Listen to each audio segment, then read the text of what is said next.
Dugukɔnɔna sida dɔ la bɛɛ b'i ci la nka baara o baara kɔfɛ laɲini dɔ bɛ yen laɲini min bɛ kɔlɔsili walima bololabila ko fɔ Fatu filɛ nin ye a bɛ baara kɛ BTP de la a ye baara kura dɔ boloda k'a sɔrɔ a ma ko fɔ EDM mɔgɔw ye o nana ni mun ye kuranfili dɔ tigɛra sigida kelen bɛɛ bilala dibi la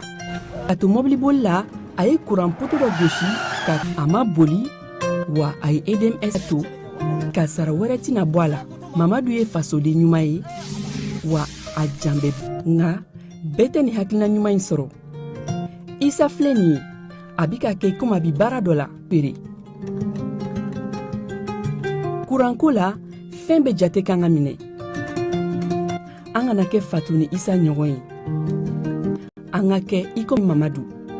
n'aw bɛ fɛ ka dingɛsen baaraw kɛ aw bɛ EDMSA ka servisiw wele walasa aw kana tiɲɛni don dugu jukɔrɔ filiw agence EDMSA mun ka surun aw la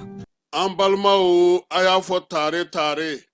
Agri-Sup Bamako min ye sanayɛlɛ kalanso ye sɛnɛ baganmara ale ni jɛgɛmɔ ni vétérinaire k'an ka jamana kɔnɔ a siɲɛ fɔlɔ nin y'o dayɛlɛtɔ ye Bamakɔkaw fɛ yen école supérieure privée des sciences et techniques agricoles Sotiba Bamako yan min ye maa min b'a fɛ sa ka kalan kɛ sɛnɛko ta nasira fɛ baganmɔ vétérinaire ani sɛnɛ ta sira bɛɛ lajɛlen fɛ i wasa don Agri-Sup la u n'u ka système LMD ni maa min b'a fɛ ka DIT kɛ sa ka ɲɛsin reproduction animale incinération artificielle animale ma i bɛ se ka taa ye minnu fana b'a fɛ ka licence kɛ en médecine vétérinaire olu fana bɛ se ka taa ye min ye DIT reproduction animale ale ni incinération artificielle animale o bɛɛ lajɛlen kalan bɛ kɛ Agri-Sup la Bamako tɔgɔ sɛbɛnw olu bɛ daminɛ min ye novembre kalo tile 10 ye ka taa bila sa fo min ye kalanta olu waatiw la maa minnu mana yen sugandi i kɔni b'a dɔn i bɛ wasa sɔrɔ sabula min ye baganmara jɛgɛmɔ ka taa se vétérinaire baaraw ma o bɛɛ lajɛlen bɛ kɛ yen tɔgɔ sɛbɛn siraw sa olu ni tɔgɔ sɛbɛn ko ni sɛbɛn fɛn bɛ k'a la i bɛ se ka weleli kɛ nɛgɛjuru sira la min ye 74 98 74 47 74 98 74 47 min ye Agri-Sup Bamako ye a bɛ Bamakɔkaw fɛ yan kɛrɛnkɛrɛnnenya la Sotiba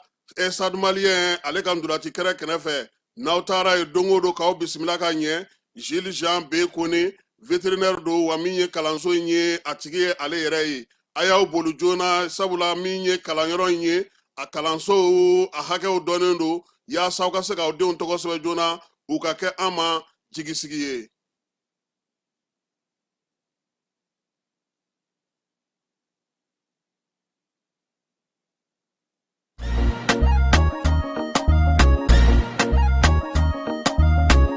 aw bisimila hôtel Lafiya la n'i ko hôtel Lafiya wulikajɔw bolodalen don walasa aw bɛ se ka lafiya sɔrɔ cogo min na ani hakilisigi aw ka séjour la anw fɛ Mopti yan kɛrɛnkɛrɛnnenya la Mopti Sevare ka kɛ ni kurantigɛtigɛ ye min ye hôtel Lafiya Sevare ale ye wulikajɔw boloda ka se ka min ye awa fɛɛrɛ kɛrɛnkɛrɛnnen dɔw ta walasa aw bɛ se ka lafiya sɔrɔ cogo min na aw ka séjour la hôtel kɔnɔna na n'o ye ka panneau solaire installé min ye kurantigɛtigɛ o degun aw kana o ye séjour la l'hôtel yɛrɛ kɔnɔna na réservation ka kɛ kabisi yanni ka se aéroport sirafara ma station laban i kiniboloya fan fɛ i bi jigi o kare fɛ mètre 200 bɔɲango hôtel Lafiya ale cokolen bɛ i kiniboloya fan fɛ i bɛ se ka weleli kɛ nɛgɛjuru siraw fɛ 21 42 14 11 76 01 72 04 hôtel Lafiya référence do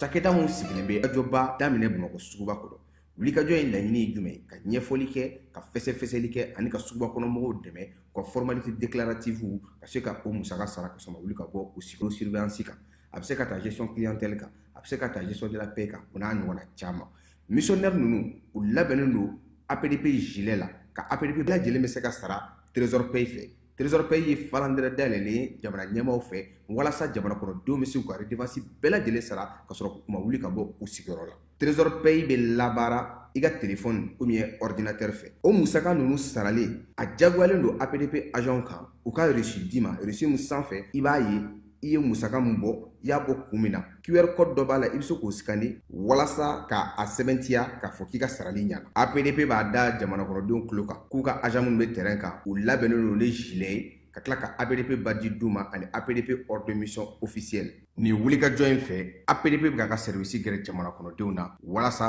adamaden tɔgɔ la kunnafoniya lakanali bɛ don ba la an ka jamana kɔnɔ.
Sama mone bi malion jorona ko nu hamina ko do odela sama mone ma fen fara ka wari cili musaka ka wa aka no ni mali wari ci siro be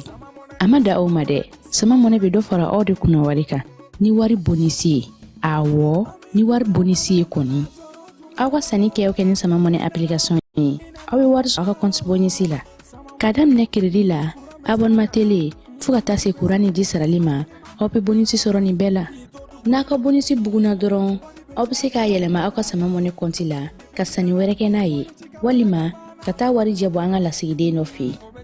oye mone bo yere la aka shifle sisa ni sama mone application télécharger li Play Store walma App Store ka soro ko to sebe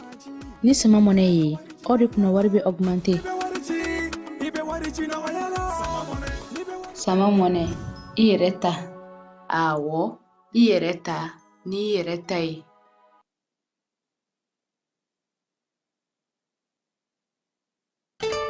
L'autorité de protection des données à caractère personnel poursuit sa mission d'information et d'accompagnement des usagers. Cette fois-ci, c'est au cœur du grand marché de Bamako que l'APDP mène une vaste campagne de sensibilisation. L'objectif est clair, informer, sensibiliser et accompagner les commerçants et les entrepreneurs s'y trouvant dans l'accomplissement de leurs formalités déclaratives devant l'APDP. Au-delà de l'accompagnement, l'APDP assiste également les responsables de traitement dans le paiement des frais de dossier liés aux formalités déclaratives. Ces paiements au marché se font désormais de manière simple et sécurisée via la plateforme électronique Trésor Pay, le moyen de paiement sécurisé de l'État conformément à la vision de plusieurs autorités du pays. L'APDP tient à rassurer la population. Les missionnaires sont facilement identifiables grâce à leur gilet, leur badge avec un ordre de mission officiel. Tous les paiements se font exclusivement de manière électronique et donnent lieu à un reçu en bonne et due forme.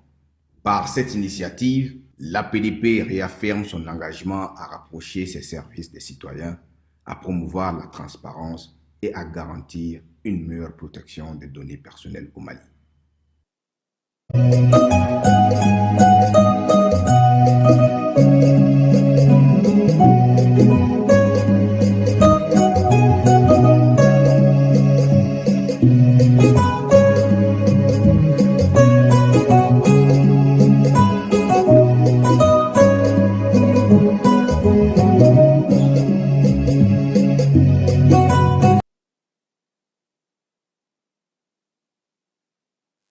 Fala ye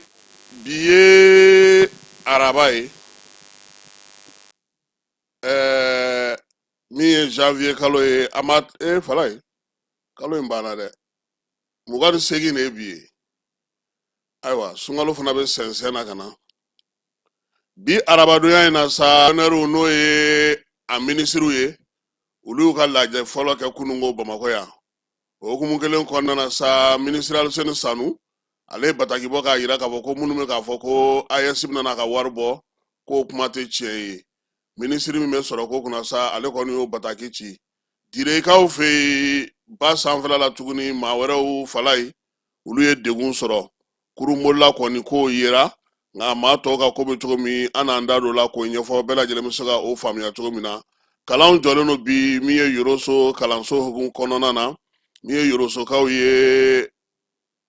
u y'a yira sa k'a fɔ ko u ka ekɔli karamɔgɔw ka janvier wari ko o ma sara u ye kalan ale jɔ nin waati in na nɛnɛ kɛlen don ka ban ka sikaw olu sɛbɛkɔrɔ tɔɔrɔ bi ka baara k'a gɛlɛyaw bolo farikolo ɲɛnajɛ ale bɛna k'an ka saraba ye bi sɔgɔmada in na fala ye minisiri Fɔnba ale kunnafonidilaw bisimila kunungo a ka baara kɛlen kalo kɔnɔna na ka o timɛli baaraw kɛ CNJ biroba ale bolofara min bɛ Côte d'Ivoire kaw fɛ yen fala ye olu nana ka na donbolo kɛ kɛrɛnkɛrɛnnenya la Mali wolomasiri tabaw ye kuma tɛ muso minnu bɛ yen bi n'olu bɛ filiya la ani denmisɛnnin minnu bɛ yen bi n'olu kɛlen don falatɔw ye ka se ka dɛmɛ ta ka di min ye service social ma a ka olu magɛnɛ a ye Umu Sangare ye jɔnjɔ minnu sɔrɔ san kɔnɔna na a taara olu yira kunungo Mamu Dafela min ye maa minnu fana ye jiri baara kɛ fala ye biennale la Mamu Dafe olu fana bisimila laadalakɔrɔw ni min ye kokɔrɔ matarafaba minnu b'an ka jamana kɔnɔ AES tɔgɔ la olu fana ni Mamu Dafe ye an n'an da don nin bɛɛ lajɛlen na k'a walawala a bɛ se k'a faamu cogo min na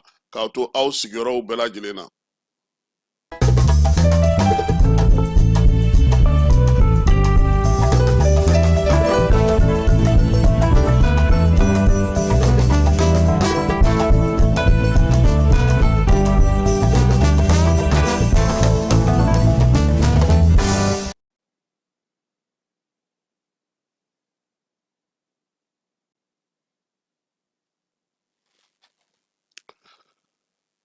Bi sɔgɔmada in na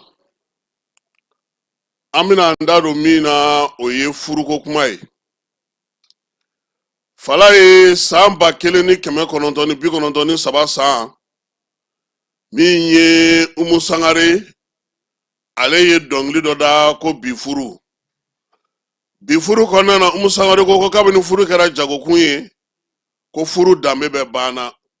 ko kabini furu kɛra manakun ye furu danbe bɛ banna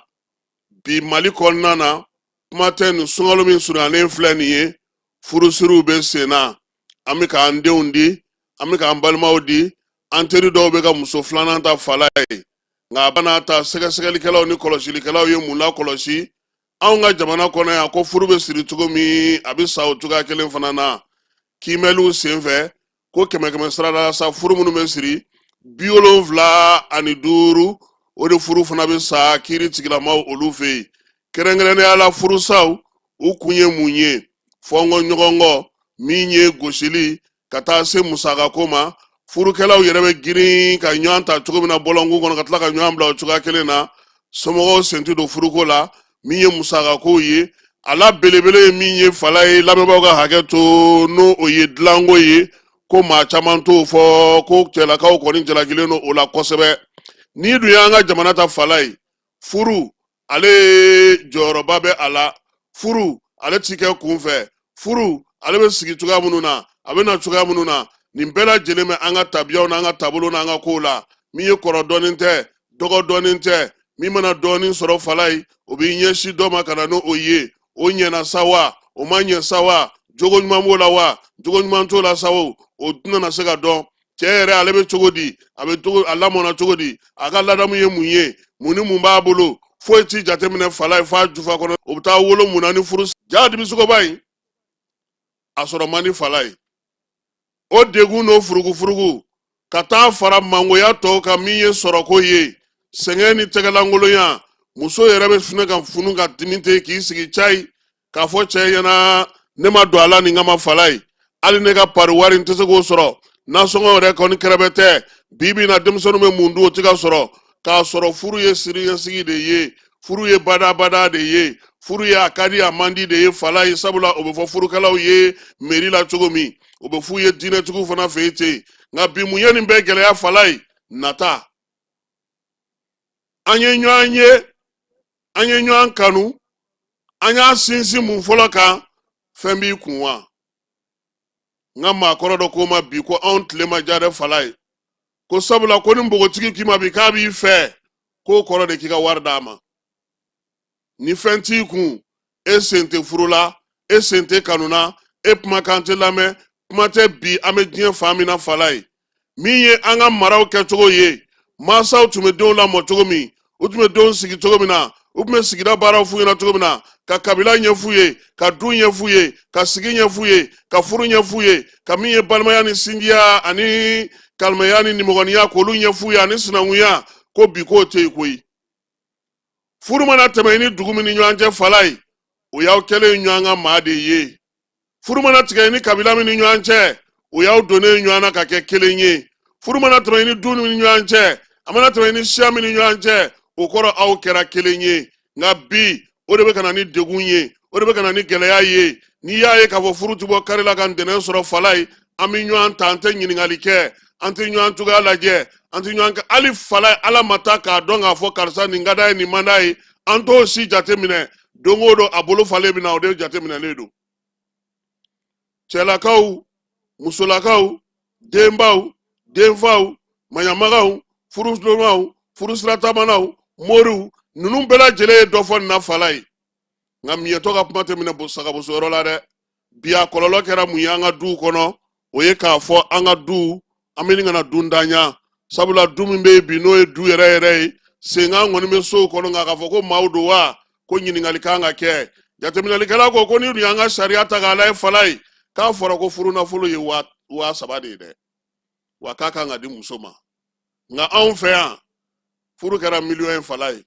furu kɛra fɛn caman ye furu kɛra so ye furu kɛra mɔbili ye furu kɛra nata kan o bɛ taa laban mun na Fala ye e dalen e n'i ka TikTok ne fana ni ka WhatsApp an b'a dasi fo ka taa dugu jɛ an si tɛ kuma si fɛ ko yɛlɛma k'an bɛ furu la wa maaw kan k'u hakili jagabɔ k'an ka siniɲɛsigi baaraw daminɛ Fala ye du o jɔyɔrɔ o ka segin a du jɔyɔrɔ la dutigiw ka kɛ dutigiw ye denbaw k'u jɔ o denba jɔyɔrɔ la Fala ye bamananw ko ni m'i den ɲɛji bɔ n'a kɔrɔbayara a b'i ɲɛji bɔ sabula ni maa min y'i den kɛ bama kumanda ye a bɛ sɔrɔ minɛ maa fɔlɔ min na o ye e yɛrɛ ye mun ye an sɛgɛn bi sariya minnu b'an fɛ yan Fala anw kelen de ye jamana ye furu bɛ siri ko 3 kɛ jamana min kɔnɔ koyi i t'a fɔ ko mun bɔ n'i bɛna furusiri kɛ bi n'i bɛ taa furusiri mairie la aw bɛ mun kɛ a t'a fɔ ko silamɛ furusiri wa a t'a fɔ ko worotila wa o ye joli ye nka n'a bɛna sa mun bɛ kɛ a bɛ taa kiiri tigilamaaw de fɛ yen ko ka taa furu sa dugutigi minnu y'u da don furusira tagama na olu tɛ ɲininka pan bɛ kɛ olu bɛɛ kunna minnu y'a silamɛ furusiri pan bɛ kɛ olu bɛɛ kunna an bɛ taa ɲɔgɔn sɔrɔ kiiri tigilamaaw fɛ yen kiiri tigilamaaw fana ko bi Fala ye ko mun la kɔlɔsira n'o bɛ se ka fɔ ko y'an ka furusaw ye o ye furu yɛrɛ dɔn tɛ de furu de ma dɔn mun de don a ma dɔn denmisɛnw ka lamɔ o de tɛ yen bangebaaw jante kow la kosɛbɛ Fala ye o de la bi gosiliw bɛ furu la nɛniniw bɛ furu la min ye kolangolo suguya bɛɛ lajɛlen bɛ a la cɛ ni muso tɛ se ka ji kɛ ɲɔgɔn tɛgɛ ka hali waatinin kɛ ɲɔgɔn fɛ o tɛ a la n'i ye jateminɛlikɛlaw lamɛn Fala ye san 2022 san na furu 830 o de kɔni sigida 6nan kɔnɔna na fɔra ko ka o furusa baara de sigi sen kan Fala ye sɛgɛsɛgɛliw y'a jira k'a fɔ ko kulukorokaw fɛ yen min ye furu sata kun kɛra salina siniko Fala ye 76 ye 42 o furusa sɔn kɛra o ma koyi 4 u y'o fili kɛrɛfɛ min ye kelen bɛ yen tribunal ko k'o ka bɔ ale dɔn ta ma k'ale yɛrɛ tɛ se ka fɛn fɔ o la Kayi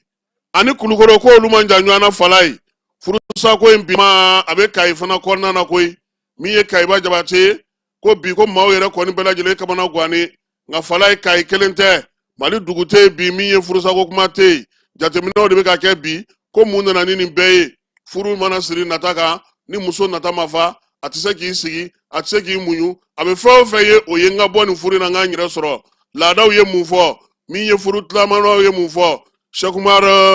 Savane n'ale Kayikaw ka maafa falenba ye a ko bi denmisɛnninw kɔni Fala ye k'u bilama k'u kɔrɔtɔlen don kojugu u tɛ waatinin di somɔgɔw ma u ka kow lajɛ fɔlɔ furu tun bɛ kɛ cɛ ni muso tɛ ɲɔgɔn dɔn den caman bɛ sɔrɔ a la sabula kabilaw olu de b'a ɲɛnabɔ min ye limana olu b'a ɲɛnabɔ somaw de b'u da don a la ko den barikamaw olu de bɛ bi min ye furu suro yɛrɛ kɔnɔna na furu siri yɛrɛ bɛ kɛ cogo min na furu minɛnw bɛ na cogo min na furu bɛ kɛ kuma min na furu ko kuma bɛ kɛ cogo min na furu yɛrɛ bɛ kɛ cogo min na fala ye ko fɔlɔ an fɛ yan ni furu sako kuma kun fɔra yiriju min kɔrɔ k'a bɛ sa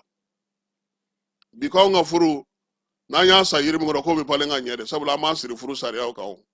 an ma foyi ɲini k'a faamu fala ye o la sa ko min y'an ka bɔ nin bɛɛ kɔnɔ an ka segin an kɔ an ka kalansen sigi an ka denmisɛnninw kunna wa n'i ye ko in jateminɛ fala ye min ye san 2000 Bamakɔ yɛrɛ kɔnɔna na yan sigida 6nan kɔnɔna na fala ye an yɛrɛ fɛ yan commune 6 la kɔɲɔ min sirila furu min sara o ka ca ni kɔɲɔ min sirila ye fala ye a lamɛn bas 800 ani 130 o furusa papiye o de tun bɛ sigida 6nan kɔnɔna na fala ye furu min sirila o san kelen kɔnɔna na o ye 600 950 ye ko an ka wuli k'an jɔ an k'an cɛ siri an bɛɛ k'an jɔ an jɔyɔrɔ la yaasa an ka furu bɛ se ka siri sen kelen kan cogo min na denmisɛnw u k'a dɔn k'a fɔ furu ye min ye yanni u ka taa don furu la o y'an ka bi sɔgɔmada in na kado ye ka di minisiri jumɛn don tuguni muso ni du ni denmisɛnnin a sɛgɛnna an bolo sa dɛ ayiwa bamara ma ko nin fana ye ni i jansa jɛnɛba kɛ ba jɛnɛba ko nin fana ye i jansa ye sɔgɔmada in na k'an ka ko jateminɛ ɲɔgɔn fɛ an ka hakili kɛ ka baara kɛ an ka denmisɛnninw lamɔ ka ɲɛ yaasa sini bɛ se ka to an ye cogo min na dugutigi ni wari dafara e passe d'a kan ka sira di ne ma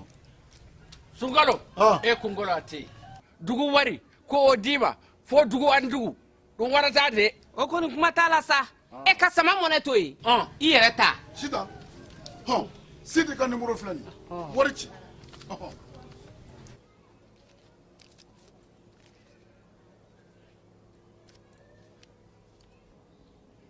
wari sera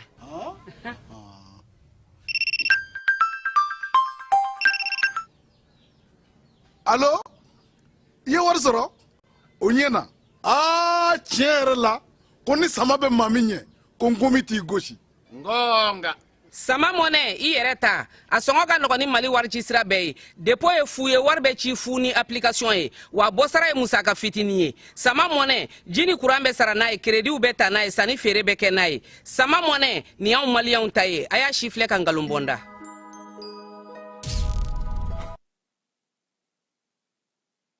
fala ye an bɛ taa jirekaw fɛ min ye kurun wɛrɛ ye k'o dafirila tuguni nin kalo in tile 25 dangakaw fɛ dire marabolo kɔnɔna na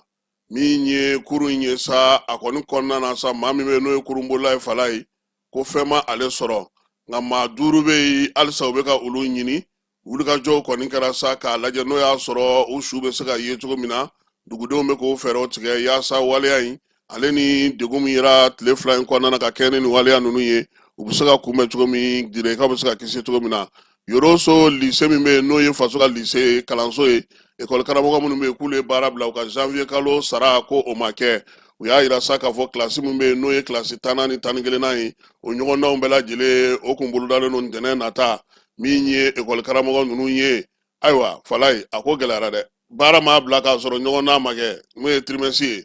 k'a ko a bɛ sɔn ka gɛlɛya kosɛbɛ douanelakaw kucalakaw fɛ yen olu ye douane tɔgɔla don a ɲɛnɛmayali baaraw kɛ min ye kucalakaw ye olu ma ta bila dagirinda la u y'a kɛ barosigi min sen ka sa baaraba min sera ka kɛ kucala douane fɛ u y'o da ɲɛnɛmaya maaw ye min ye douanelakaw ye ko k'u fo k'u waleɲuman dɔn wulikajɔ ni cɛsiri la ani sɔrɔ sɔrɔli ko ɲuman na ka di jamana ka wagane kɔnɔna na u ye ɲɛfɔli kɛ degun minnu bɛ n'u y'o sɔrɔ baara kɔnɔna na dakun min bɛ yen n'o taara sa ɲinan douanelakaw yɛrɛ tɔgɔ la diɲɛseregena ni douane bɛɛ lajɛlen tɔgɔ la kucalakaw olu fana ye o ɲɛnɛmayali baara kɛ waleɲuman dɔn olu kɛra u ye k'u cɛsiri baara la jamanadenw olu b'u nɔfɛ maasinakaw fɛ yen min ye faso ka jɔyɔrɔ min bɛ yen n'a bɛ f'o ma ko place de l'indépendance fala ye olu b'a fɛ k'o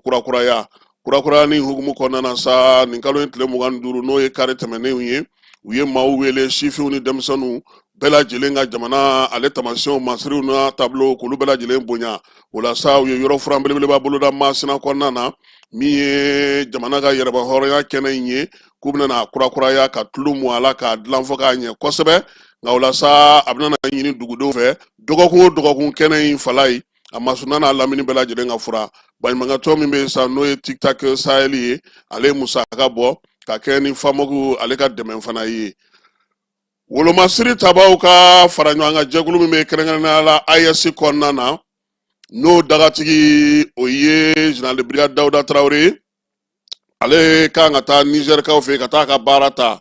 kunungo min ye baro kɛlɛtigi ye a n'o ye ɲɔgɔn ye o tɛmɛnen kɔfɛ sa wolomasiri tabaw ka minisiri n'o ye Sadio Kamara ye a n'o fana ye ɲɔgɔn ye général de corps d'armée a ko a nana ka na minisiri lamɛn ani chef d'état-major lamɛn kuntilenna ni baara kɛcogo minnu bɛ yen u ka se k'olu ɲɛfɔ a ye sabula ale taatɔ don ɲamɛkaw fɛ yen a ko ɲɔgɔn ye senfɛ sa kumaw ye tali kɛ min na bataillon kan ka baara kɛ cogo min kuntilenna mun kan ka sigi sen kan don nataw kɔnɔna na min ye général Traoré ye a ko sa ko min ye AES cɛdenw kɔni ka daga ye ale sigilen don Nizɛrikaw fɛ yen fala ye n'o y'a commandement ye ko wulikajɔ ni baara minnu bɛ sen na min bɛna se ka fara a ka don nataw la k'u ka laɲini ye o ye ka kɛ ni jamanakuntigi sabaw n'o ye général d'armée Assimi ye Ibrahim Traoré ale ni Abdramane Chani olu ka laɲini hukumu kɔnɔna na soldat de première classe Sidi Marigo ale ye sɛbɛn in fasiri bangi min sigilen don yiriwali kota nasira fɛ kɛrɛnkɛrɛnnenya la AES tɔgɔla fala ye kunungo a y'a ka lajɛ belebeleba fɔlɔ kɛ Bamakɔkaw fɛ yan ko ɲɛmaya tun bɛ minisiri Aluseni Sanu bolo bangi kan ka taa taabolo minnu fɛ don nataw la sariya minnu sigilen don a kɔnɔna na sa yaasa a yɛrɛ bɛ se k'a ka baaraw boloda cogo min u ye kuma kɛ o kan kuma sinsinna min kan kosɛbɛ o ye jɛrɛjɛkulu in kɔnɔna fala ye jɔyɔrɔ ko bɛna kɛ cogo di min ye sariya sigi min sigi o ko hukumu kɔnɔna na a n'u ka baara yɛrɛ kan ka boloda cogo min na n'o ye baara boloda sɛbɛn ye kumaw ye tali kɛ o de la kɛrɛnkɛrɛnnenya la olu bɛna se ka baaraba minnu sigi sen ka teliya la AES ale kɔnɔna na minisiri min bɛ sɔrɔ ko kunna ale ka secrétaire général n'o ye Abulaye Traoré ye Aluseni Sanu ale ye bataki bɔ kunungo k'a yira sa k'a fɔ ko u y'a ye k'a fɔ nin waati in na kunnafoni di gafe dɔ kan ni bɔlɔlɔ sanfɛlaw la maaw bɛ k'a yira k'a fɔ sa ko AES k'ale bɛna na tɔgɔla wari sigi kɛrɛnkɛrɛnnenya la ko sɛbɛn bɔra ko k'a yira k'a fɔ ko wari bɛna na sigi minisiri Aluseni Sanu ko k'o tɛ tiɲɛ ye ko kuma in ko olu o t'olu fɛla ye sabula olu ye min lakɔlɔsi o ye k'a fɔ fɛɛrɛ fosi ma sigi sen kan k'a fɔ ko ka wari in sigili walima ka wari bɔli kɛ ko nka u bɛ min ɲini jamanadenw fɛ u k'u tulo ma da olu ka kibaruya di siraw fɛ u ka baara kɛcogo fɛ kuma tɛ ale ka minisiriso fɛ ko n'o tɛ ko kuma min fɔlen filɛ nin ye k'a fɔ ko feuille de route bɔra k'o ma bɔ ko bɛɛ lajɛlen k'i hakili sigi min ye ministre des finances ye k'a bɛ faamuya ko ɲini bɛɛ lajɛlen fɛ a ka secrétaire général o de ye sɛbɛn fasira a tɔgɔ la Abulaye Traoré maɲinankaw fɛ yen muso minnu bɛ yen n'olu degera safunɛ dilan na tile 2 kɔnɔna na fala ye minan 5 ma sa u bɛ se ka safunɛ dilan cogo min safunɛ mugu safunɛ ji ale ni kabakurunin n'a tɔw tile 2 baara bannen k'u yɛrɛ na se ka t'u boloma yɛlɛma u yɛrɛ ye min ye jɛrɛjɛkulu min sigilen don sen kan sa musow bɛɛ lajɛlen tɔgɔ la ale ni baɲumankɛjɛkulu n'o ye PASAF ni ADAX ye olu de kɔni y'u dɛmɛ sa ni musaka ye yaasa u bɛ se ka nin baara nin kɛ cogo min min ye muso ninnu bɛɛ lajɛlen kɔni kelen kelen na n'o ye muso 30 ye olu kɔni bɛna se k'u ka baara kɛ u yɛrɛ sisan yaasa k'u yɛrɛ ka sɔrɔ a yakubali baara kɛ Yoroso sifinnakaw n'o ye jeunesse ye fala ye olu kɛlen don ka wulikajɔ kɛ bi Yoroso kɔnɔna na sifinw ka so n'o ye maison de jeunes ye k'u bɛna na kurakuraya kurakuralen kɔnɔna na sa u bɛna na tulu mu a la min ye guwa min b'a kunna k'olu wuli ka pɛntiri kɛ ka so in dilan ka ɲɛ sifinnakaw y'a yira sa k'a fɔ k'u kɔni bɛ ka nin baara kɛ n'u seko n'u damayira ye koko minnu fana bɛ yen n'olu karilen don k'olu bɛɛ lajɛlen dilan pɛntiri k'o da fan bɛɛ lajɛlen na min ye wari musaka min bɛna kan ka don a la sa fala ye jeunesse Yorosokaw fɛ yen u ko k'a bɛ bɛn miliyɔn 3 ma maa ŋaniya ɲumantigi dɔw y'u dɛmɛ baara in na a bɛ se ka kɛ ka ɲɛ cogo min na tedereli n'o ye dugudenw kan ka musaka min sara u ka mairilakaw ye yaasa ka se k'o baaraw sigi sen kelen kan kɛrɛnkɛrɛnnenya la min ye kucalakaw ye olu ko k'u bɛna a bɛɛ lajɛlen bɛn nɛgɛmɔ k'a kɛ base de données belebeleba kelen kɔnɔ bɛɛ lajɛlen bugunatigɛ bɛ se ka kɛ cogo min n'i y'a sara taa ni ka segin ka na ye a la ko min ye nin y'o ɲɛ sa u bɛna min ye dugudenw bɛɛ lajɛlen dan k'u jate dɔn yaasa min ye baara ɲɛ sa ale ka se ka kɛ mairie n'o ye Kutala mairie ye yɛrɛmarakafo ye ale kɔni ye ŋaniya sigi sen kan wa fana a y'a yira sa k'a fɔ k'u kɔni tun ye fɛn fɛn sigi sen kan kɔrɔlen olu bɛɛ lajɛlen ni carnetw olu bɛɛ lajɛlen bɛna don machine kɔnɔ subahana machine kɔnɔ sen denmisɛnnin 60 o de taara sa fala ye Kucala kɔnɔna na olu bɛna se ka ɲɛfɔli kɛ maaw ye baara in ale kɛcogo ɲuman na Bankasikaw fɛ nin waati in na ko min ye nɛnɛ ye a kɛlen don ka degun se maaw ma dɛ fala ye kalaw de bɛ ka ɲini sa ka tulu kari sabula nɛnɛ yɛrɛ taari yɛrɛ sɔrɔ fo degré 16 la olu ma deli o la fini girimanw donna cogo o cogo f'i ka kɛ tasuma kɛrɛfɛ tile ale bɔli ka suma o dun y'a yira san k'a fɔ ko ɲɔtigɛ banna kɔsɛbɛ na o caman tigɛra ka kɛ balo ni fɛnw ye min ye lɔgɔ yɛrɛ sɔrɔli fana ka gɛlɛ o la sa u kɔni bɛ k'a ɲini sa nin ko in a bɛ se ka nɔgɔya cogo min yaasa u ka se k'u ka baaraw kɛ sabula wa a bɛ tali kɛ fana kɛnɛyako ta nasira la fala ye premier ministre général de division Ablaye Mayiga nin waati in a bɛ magankaw fɛ yen nka a taara a yɛrɛ tɔgɔla fala ye gouvernement ka ci tɛ magan a taara yen sa ka taa imura ale kɛnɛ kan min ye général de division Ablaye Mayiga ye kabini sibiri tɛmɛnen nin diinɛ yɔrɔba in a taara yen sa ka taa min ye imura kɛ ni silamɛ diinɛ maa tɔw ye ka dugawu don kɛ jamana ye basigi ni lafiya bɛ se ka na kɔnɔna na cogo min na kɛrɛnkɛrɛnnenya la dɔgɔkun in ale ti ban fiyewu min ye premier ministre ye n'a ma segin ka na wa a ye dugawu kɛ bɛn ni kelenya cɛfɔ ni kanbɛn la nin kɛnɛba in kan ye yaasa min ye bato ninnu bɛɛ lajɛlen bɛ se ka minɛ cogo min na a y'o seliw bɛɛ lajɛlen kɛ a n'a nɔfɛmaw arabi sauditikaw ka kibaruya dila minnu bɛ fala ye olu de ye min ye ja ninnu ale ni kibaruya ninnu bɛɛ lajɛlen bila u ka bɔlɔlɔ sira ale fɛ sisan an bɛ segin ka na so n'an bɔra arabi saudite an bɛ taa récotra di ale kɔnɔna na ale jabala la mariam bagayogo i b'a dɔn k'a fɔ ko ale ye jɔnjɔn belebeleba sɔrɔ Gusumbala masamuso min aga kan ye ale ye jɔnjɔn ta ka d'ale ma lɔndurukaw fɛ yen jɔnjɔn in sɔrɔlen kɔfɛ sa a taara yira maa ɲɛmaw la a ko a ti kan cogo si la n'ale ma taa jɔnjɔn yira récotra la sabula olu de jɔyɔrɔ ka bon seko ni dɔnko la maa 400 cɛla min ye mariam bagayogo ale de sugandira ka se ka nin jɔnjɔn in d'a ma a ka baara kɛlenw na kabini a ye dɔnkilida daminɛ kɛnɛ kan Famara Berete ale ye min sɔrɔ an ka jɛ k'o filɛ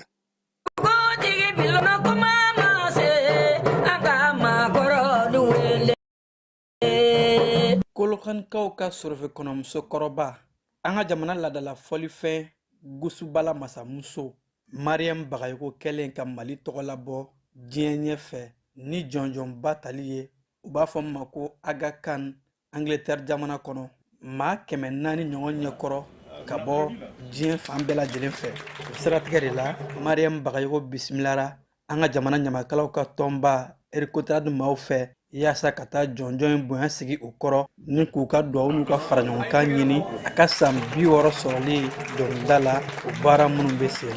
na a bɛ nisɔndiya de ko fɔ ka se ɲamakalaw ka tɔnba in ma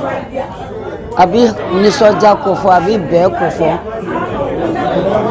a diyara ne ye fo ka taa dama tɛmɛ ka na trophée jira u la ka dɔ fara deli kan ka dɔ fara bɛɛ kan u k'a dɔn k'a fɔ ni n ye fɛn ɲuman sɔrɔ n b'a kanu n'u ye u ka kɛ n fɛ n fana b'u fɛ. Ni bɔɲɔgɔn in kɛra nisɔndiya ni wasa de ye ɲamakalaw ka tɔnba maa bɛɛ lajɛlen yɔrɔ tɔn in maaw y'a yɛrɛ k'a fɔ u sigilen don maliden bɛɛ lajɛlen de kama maa o maa ye baara dɔ kɛ jamana yiriwali kama bɛn faraɲɔgɔnkan ni keleya récotra ka daba yɛlɛlen don bɛɛ lajɛlen ye jamana kunnawolo ka farafinna kunnawolo ne ni nin mariam u y'an ta festival international dɔ kɛra Amérique ne ni mariam ni Umu Sangare an bɔra ka taa la donc mariam ma se dugukolo yɔrɔ o yɔrɔ la a bɛ jamana in kunnawolo an tɛna kuma jɛnya ala y'a nin bonya bɛɛ min ta ka d'a ma jamana tɔgɔ la ni jamana bɛɛ ka kunnawolo don an bɛ dugawu kɛ yarabi ama ala k'a kɛ si ni kɛnɛya ye an b'a fo a ye Mali ladon kɔrɔ dɔ de timɛ Mali kɔnɔ fɔlɔfɔlɔ n'i taara sɛnɛkɛyɔrɔ n'i ye bɛɛ dan a bonya bɛ dan ɲamakalaw kan u b'a jansi dugu kɔnɔ n'i taara tunga na n'i nana ni hɛrɛ ye a bɛ fɔ dugudenw ɲamakalaw ye u b'a jansa dugu kɔnɔ pour que dugudenw bɛɛ ka ɲɔgɔn kɛ donc a filɛ ka taa fo Londres ka Afrique bɛɛ kunnawolo ka AES kunnawolo ka Mali kunnawolo Bɛlɛdugu dɔrɔn tɛ Mariam Bagayogo artiste min don bi a si ka sa ni 177 ans ye yɔrɔ denmisɛnnin tɛ bilen mais a sera ka nin ko b'a kɛ nin diyara an ye n'ala sɔnna fana an b'a dɛmɛ n'an seko la an bɛ nin jansi Mali fantan 4 bɛɛ o de kama hali an y'an ka région mɔgɔw wele ka na parce que nin ye koba de an m'a yɔrɔ la k'a fɔ koba wɛrɛ farala kɛnɛ in kan bawo an ka jamana cɛfɔ ni kanbɛn minisiriso kulu mun sigira kɔnɔ yaasa maa minnu ye gɛlɛya sɔrɔ gɛlɛyabaw ni kɛlɛw kɔnɔ k'olu ɲɛji cɛ autorité de gestion des réparations en faveur des victimes de crise au Mali recotradi o maa dɔw bisimila ka kɛ ni waati jɔnjɔn ye baara minnu bɛɛ lajɛlen bɛ Mali ka bɛn keleya ani cɛfɔ ni kan bɛɛ ko fɔ nin kɛnɛ in kan ɲamakalakanw waleɲuman dɔn fɔlikan dumanw ni dɔnkili dumanw o ma kɛ maaw negela ye.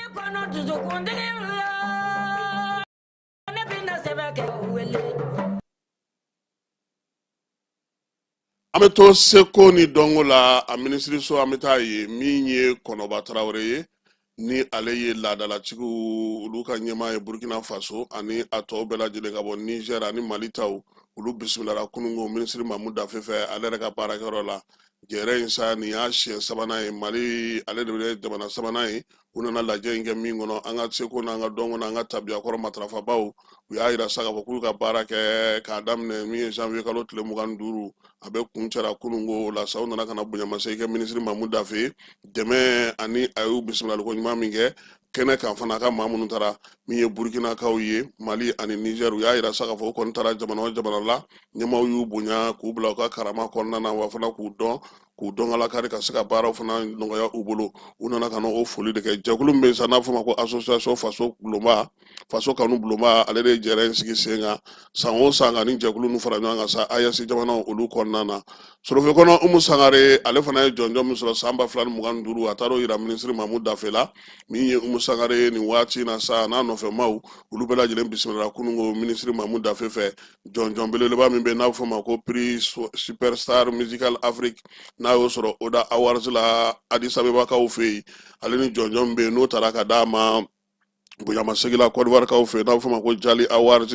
ninnu bɛɛ lajɛlen yirala minisiri Mamu Dafe la a ye Umu Sangare fo wulikajɔ ni cɛsiri la min ye jɔnjɔn minnu sɔrɔlen filɛ nin ye a bɛ dɔ fara Mali ka kunnawolo a n'a ka sewa n'a ka daraja ka diɲɛ fantan ani naani min ye Umu ye ko ale tɛ fɔ maa ye tuguni kuma tɛ san min kɛra salongo n'o kɛra seko ni dɔnko san ye a ye wulikajɔ ni baara minnu k'o kɔnɔna na o ma dogo maa si la Mamu Dafe y'a yira sa k'a fɔ ko a kɔni jɔyɔrɔ ye min ye a ka dɔ fara o kan halisa yaasa Mali bɛ se ka yanga sɔrɔ diɲɛ fantan naani n'a taara yɔrɔ yɔrɔ fala biennale kun cɛra an biennale maa minnu tun bɛ n'olu y'a jalatigɛbaw ye n'o ye jury maaw ye Mamu Dafe y'u fana bisimila kunungo k'u fo k'u waleɲuman dɔn u ka baara o kɛra ni min ye n'a bɛ fɔ ma ko rapport n'olu ka laɲinibaw ye u y'o sɛbɛn ta k'a di Mamu Dafe ma min ye wulikajɔ ni cɛsiri min kan ka se ka sigi sen kan yanni Buguni biennale cɛ yɛlɛma minnu kan ka don baara la u y'olu bɛɛ lajɛlen fɔ jury ye minisiri fo k'a waleɲuman dɔn a ye danaya min da olu kan k'u bila nin baara in na kɛrɛnkɛrɛnnenya la faso ale ka ɲɛtaa hukumu kɔnɔna na seko ni dɔnko matarafali la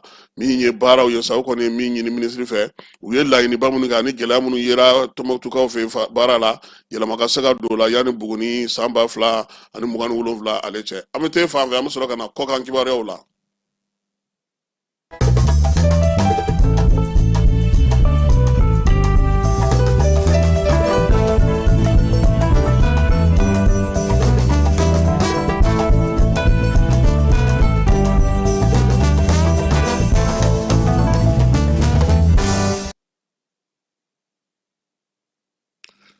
Fala Burkina Faso jamanakuntigi drapeau yɛlɛ senfɛ ale ye laseli kɛ n'o ye capitaine Ibrahim Traoré k'a ka nisɔndiya yira baara minnu kɛra Burkina kɔnɔna na san 2025 a y'a ɲini dugudenw fɛ sa u ka wulikajɔ kɛ ka cɛsiri kɛ halisa min ye u ka wulikajɔ min b'u bolo ka dɔ fara o kan min ye drapeau yɛlɛ in senfɛ fana a y'a yira sa k'a fɔ ko Burkinakaw k'u hakili latigɛ baara minnu kɛra zen dɔ bɛna fara o kan ka taa fɛ yaasa Burkina jamana yɛrɛ kɔni a bɛ se k'a yɛrɛ sɔrɔ cogo min jamanadenw mago bɛ fɛn minnu na ani baarakɛcogo minnu na ka se ka olu sigi sen kan k'u ye min ye o ye ko kunfɔlɔ ko n'Ala sɔnna ma san 2026 k'o cɛsiri n'o wulikajɔ bɛna bonya kosɛbɛ k'u yɛrɛ fana k'u cɛsiri Senegalikaw ka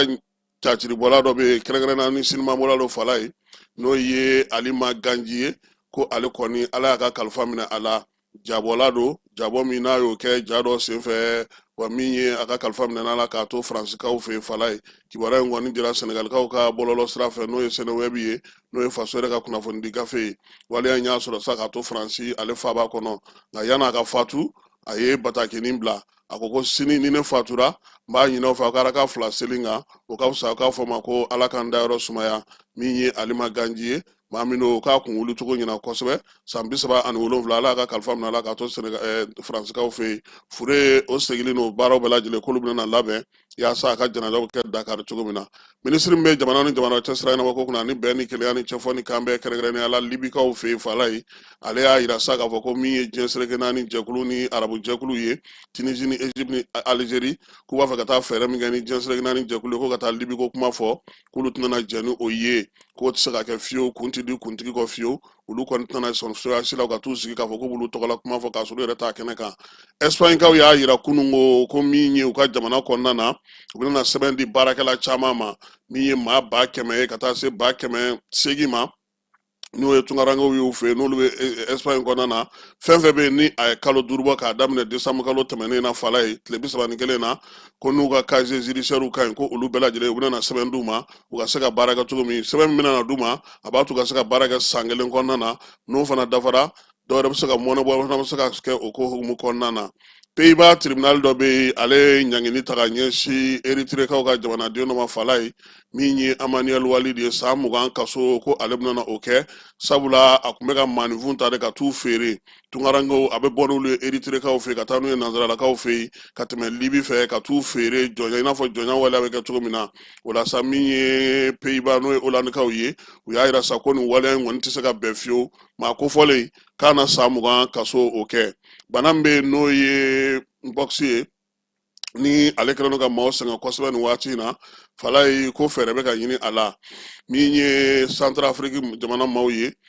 olu y'a yira sa k'a fɔ ko bana in kɔni k'a bɛ se ka kunbɛn fɛɛrɛ ni dabali mun ka se ka sigi sen kan nka laseli ani ɲɛfɔli k'u bɛna n'o baaraw de bila sen kan yaasa jamanadenw bɛ se cogo min na k'u tanga bana in ale ma an bɛ taa fan fɛ an bɛ sɔrɔ ka na min ye farikolo ɲɛnajɛ ale hukumu kɔnɔna na.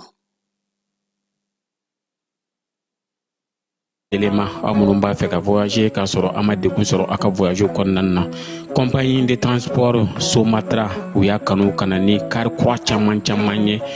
kari minnu dilanna norme kɔnɔna na aw ka lafiya kama a suspension wo a climatisation a siège wo n'i ye kari jɔlen ye foyi tɛ jigin kɔnɔ i bɛ se ka don a kɔnɔna na cogo min na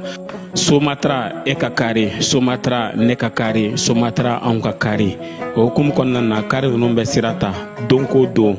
Bamako Segu San Moti Kucala ka taa se Sikaso ma Keɲeba Kita o ma ɲina Yoro di Sahel maaw kɔ ka taa se Kolokani Jijeni fo ka taa se Bɛnma ma Somatra fiɲɛ foroko Somatra ka wuli hɛrɛ la ka se hɛrɛ la fala ye surasiw ka farikolo ɲɛnajɛ bolofara min bɛ farafinna kɔnɔna na ni o ye Osma ye ani maa min bɛ yen n'o bɛ surasiw de fana ka farikolo ɲɛnajɛ ko kunna kɛrɛnkɛrɛnnenya la Nigeriakaw ka maa kofɔlen ale bɛ taama la an fɛ yan kabini kunna sini ko min ye ni maa kofɔlen ye a jiginnen ka bɔ pankuru kɔnɔ sa a kunbɛra maa min fɛ sa o ye inspecteur général des armées service social armée kɔnɔna na service kɔnɔna na ale ni trésorier général Osma n'o ye général de brigade Ibrahima Jabate colonel Sega Sissogo n'o o ye farikolo ɲɛnajɛkɛla minnu bɛ wolomasiri tabaw ka gun kɔnɔna na olu ka ɲɛmaa ye fala ye maa kofɔlen sa a bisimilara sabula Nigeriakaw ka wolomasiri tabaw ka baara min bɛ kɛ lasigidenso kɔnɔna na o fana tun bɛ kɛnɛ kan min ye colonel Oji Batunde ye ale kɔni bisimilara sa a y'a yira sa k'a fɔ ko a nakun ye min ye a n'an ka maaw bɛ se ka hakili jagabɔ kɛ cogo min na surasiw ka farikolo ɲɛnajɛ ko bɛna sigi sen kelen ka farafinna cogo min na don nataw la kumaw ye tali kɛ o la farikolo ɲɛnajɛ ale ka fisa kosɛbɛ min ye Deyi Sarle ni ale bɛ pano feere kɛ fala ye ale y'a yira sa ko a bɛna na ndolati belebeleba sigi sen kan a bɛ fɔ ma sa ko Coupement Solar Deyi SARL o la sa hukumu kɔnɔna na u ye donbolow kɛ min ye mayow ye k'olu di ministre ma sabula Bamako mairie olu de bɛna na ɲɔgɔn sɔrɔ kɛnɛ in kan balontan in kan ka daminɛ min ye janvier kalo tile 29 ka taa kuncɛ février kalo tile 12 yaasa ka se ka tɔnw bɛɛ lajɛlen ka donbolo sɔrɔ sa mayo ni sensoru o bɛɛ lajɛlen minɛnw taara ka di kunungo ministère des sports ale ka jabala la Keba Jalo ale tun bɛ yen. Comme an ka entreprise ni a base sigilen bɛ pano baara kan i n'a fɔ mɔgɔw b'a kalama 2024 la an ka lancement na an kun ye layiru ta Mali gouvernement ka fɔ an bɛna dɛmɛ min kɛ gouvernement yɛrɛ ka yamaruya kɔnɔna na n'u ye misiri b'a jira n'an ye o baara kɛ bon deuxième phase ye nin an y'a jira k'a fɔ support filɛ farikolo ɲɛnajɛ don donc a farikolo ɲɛnajɛ la a bɛ sifinnakaw de concerné donc an y'a yira k'a fɔ an bɛna an ka dɛmɛ ɲɛsin o fɛnɛ ma donc ni an bolila ka se monsieur le ministre ma n'o ye sport ministre ye ni a bɛ se k'an dɛmɛ a ko la cogoya min na donc ala y'a kɛ an fɛnɛ sera ma a fɛnɛ donna an jigi kɔrɔ a fɛnɛ y'an bisimila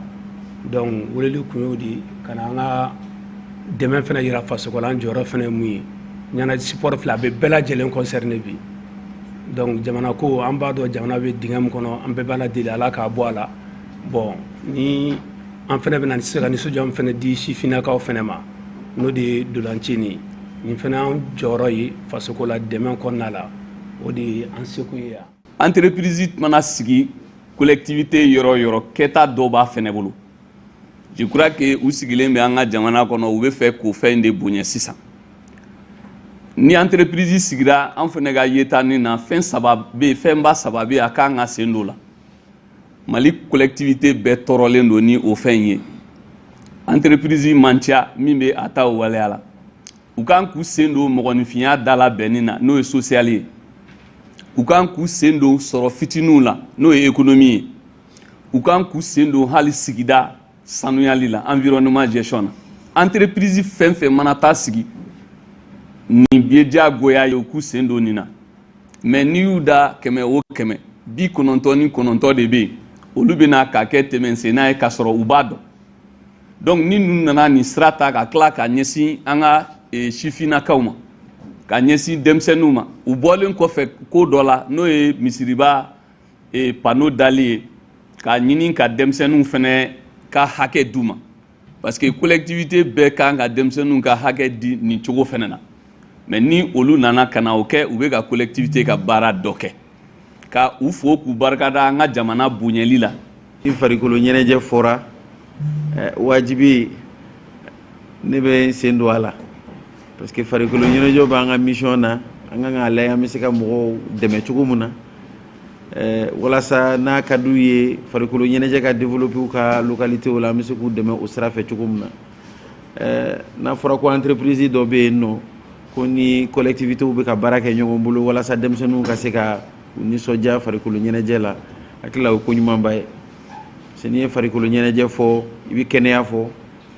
n'i ye farikolo ɲɛnajɛ fɔ o kɔrɔ k'i bɛ mɔgɔw fara ɲɔgɔn kan a bɛ mɔgɔw tin don ɲɔgɔn na hakili la vecteur mun don a bɛ mɔgɔ caman fara ɲɔgɔn kan an ka président de la transition ka laɲini ye o fɛnɛ de ye.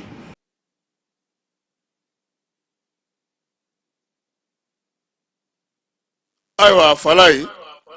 min ye coupe manen solar de Sahel ye a bɛna na daminɛ janvier kalo tile 29 ka taa ban février kalo tile 12 yana an ka don sunkalo kɔnɔ coupe yɛrɛ kurumo karili o ye nin kalo in tile 29 tɛna kɛ sibiri ye sa ni ala sɔnna ma sini yɛrɛ de o sini de kalo tile 29 ye o sini tɛ alamisa ye k'a bɛ kɛ Mamadu Konate la a na kɛ farikolo ɲɛnajɛ in yɛrɛ bɛɛ lajɛlen na kɛ o ko humu kɔnɔna na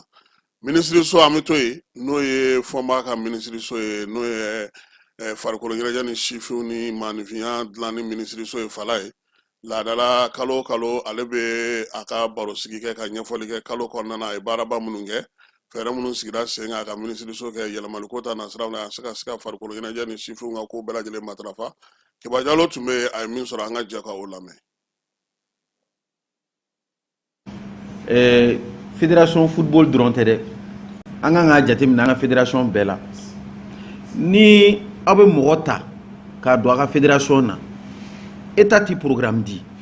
parce que aw de bɛna mɔgɔ ta k'a élu walasa a se ka fédération dɔ diriger mais aw bɛ mɔgɔ ta ka direction kɛ ka tila k'a fɔ ko état ka projet dilan o tɛ se ka kɛ o le projet commence par ceux qui gèrent d'abord la fédération parce que ka élection bɛ au cadre de kɔnɔna la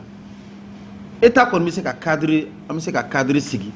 an bɛ se k'u dɛmɛ ni hakilinaw ye mais mɔgɔ min bɛ élu k'a fɔ ko i bɛ n'i ka fédération gérer ni programme t'i bolo e man ka don a la o e man ka don a la o nafa t'o la o. Le résultat à la CAN je pense que c'est clair mɔgɔ si content tɛ vraiment c'est vrai que Côte d'Ivoire an bɛ quart la nin an bɛ quart la mais honnêtement n'an tora k'an ka équipe ye k'a fɔ k'an bɛ dan quart la an tɛ se k'o yɔrɔ faamuya quoi voilà an tɛ se k'a faamuya quoi parce que i tɛ se ka kɛ était une équipe sur dans Carla Kumabe quoi. Contre la Tunisie, amanga équipe contre le Sénégal. Bon, ça veut dire que l'équipe bon ça vous savez quoi. Maintenant fin de B amo yoroni famia quoi. Hein? Voilà. Mo yoro famia yere de. Tiens sinon nera ku me keneka match do là. Honnêtement vraiment bon. Effectivement démission d'Okera. Je pense que démission Kera phase flade là. Parce que angon bora mungana UCD ya ci en copie là. Démission munungera je pense que y a dit UC uma. UC copie d'autres ministère là. Donc une démission follow d'osoro après une démission flanant soro. Nous boro kololo foita là. Kololo foi d'Itala. Lui a décidé qu'à démissionner. Ou Madjakoya a démissionné. Ingérence Makala. Bon, donc je pense que Kololo foi d'Ité. Peut-être qu'on a vécu la même situation il y a quelques années. Mais situation est parce que une situation à Bora acteur où il y a de là qui a démissionné. Donc huissier démission qui a démission nous on a acté. Maintenant, texte be moun fo ola. Texte be moun fo ola. Normalement, secrétaire général na texte ou konna la. Akanga assemblée générale extraordinaire pour organiser. Maintenant, fin me niveau mouna, c'est que do de écrit que kati kafuni FIFA la. Lou y plainte déposée ka foko fin do be ko lu bolo amake kanye. Il n'y a pas trop de commentaires. C'est ma conférence de presse. Donc, au lieu des informations dit qu'a plainte d'eau, qu'a fourni FIFA là. Donc, nous, Kera, FIFA be jatemine de ke. Est-ce que, avec l'Assemblée générale extraordinaire là, est-ce que, avec Konor Siki, État to kede, État tisse ka Konor Siki, État ka mission te, wa État, a semaine te ko État bise ko ke, mou mise ko ke, ou FIFA dit. Donc si ça FIFA devina a jatemine certainement vina mission ke donc nous mission kera nous e jabi mun di ola on va essayer d'en conformer au jabi là on va avancer ola sinon kololo fuita la Bamoussa tout se passe très bien je pense que naya jatemine al 600 championnat va continuer donc activité majo voilà ni ministre ka la CELI au koro kiwara mu mon bora ministre fe fédération ko ta fanfala la